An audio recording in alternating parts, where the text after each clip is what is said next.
Hola, buenos días chicos y chicas, espero que todos se encuentren bien y que tengan un maravilloso día jueves. Hoy vamos a empezar a trabajar en ciencias naturales un contenido nuevo que son los sistemas materiales. ¿Pero qué son los sistemas materiales? Es cualquier porción de materia que yo quiera estudiar. Puede ser agua, puede ser una campera, puede ser una silla, lo que yo busque para analizar. En estos sistemas materiales los podemos clasificar teniendo en cuenta si vemos una o varias partes, ¿sí? Si vemos una sola parte, se reconoce una sola parte que se llama una única fase, es un sistema homogéneo. Por ejemplo, el agua, ¿sí? Cuando está formado solo por agua es un sistema homogéneo. Pero si hablamos de agua salada, nosotros no vamos a ver la sal porque ya se disolvió en el agua, estamos hablando de una mezcla homogénea o una solución, ¿sí? En cambio, si nosotros vemos más de una fase, por ejemplo, vemos un vaso con piedras, con arena y con agua, en este caso estamos hablando de un sistema homogéneo, ¿sí? Si sus mezclas de diferentes componentes también se llaman mezclas heterogéneas. Ahí me da el ejemplo de agua y arena o agua y hielo. Bien, ¿qué vamos a hacer ahora? Vamos a observar y completar el gráfico con los ejemplos. Los sistemas materiales que pueden ser homogéneos o heterogéneos.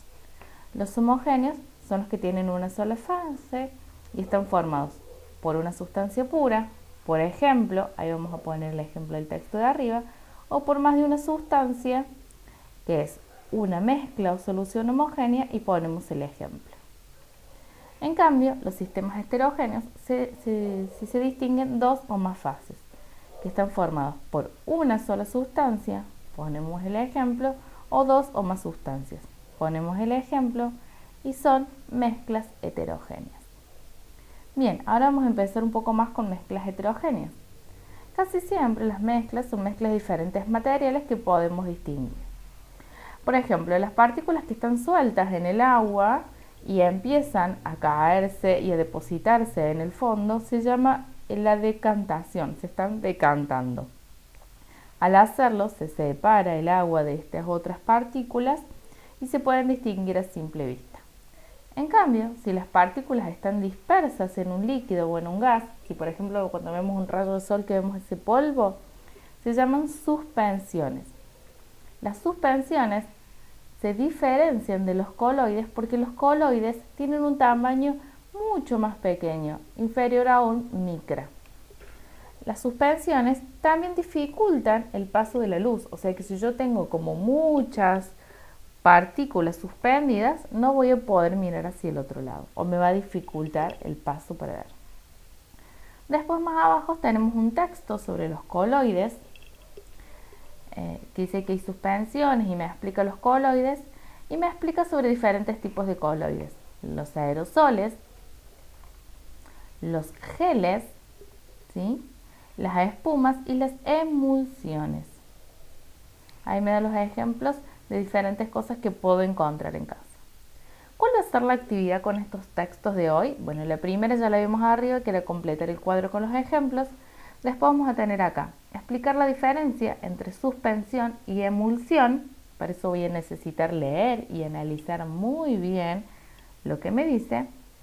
Y buscar en casa o pensar 13 ejemplos de mezclas heterogéneas y las van a dibujar y nombrar, ¿sí? Eso va a ser lo que tienen para ciencias naturales hoy. Y la otra materia que vamos a trabajar hoy va a ser lengua. Seguimos trabajando porque seguimos con los cuentos de misterio.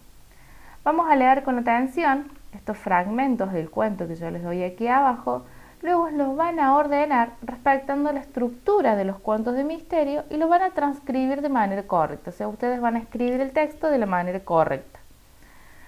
¿Sí? En total son 5 partes y ustedes van a tener que ir ordenándolas como debería estar ordenado en un cuento de misterio.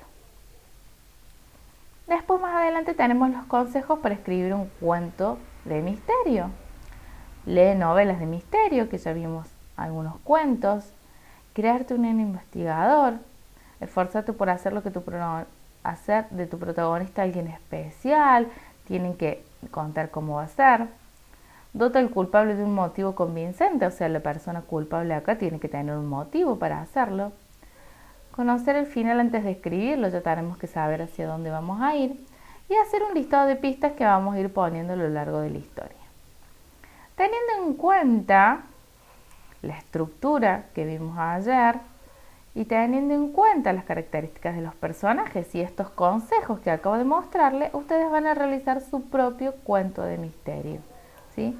Realiza tu propio cuento de misterio. Después que lo realicen, van a realizar una ilustración de ese cuento de misterio. Esas son todas las actividades de hoy. Espero que no tengan dudas y si tienen, me pueden escribir. Saludos a todos. Nos estamos viendo.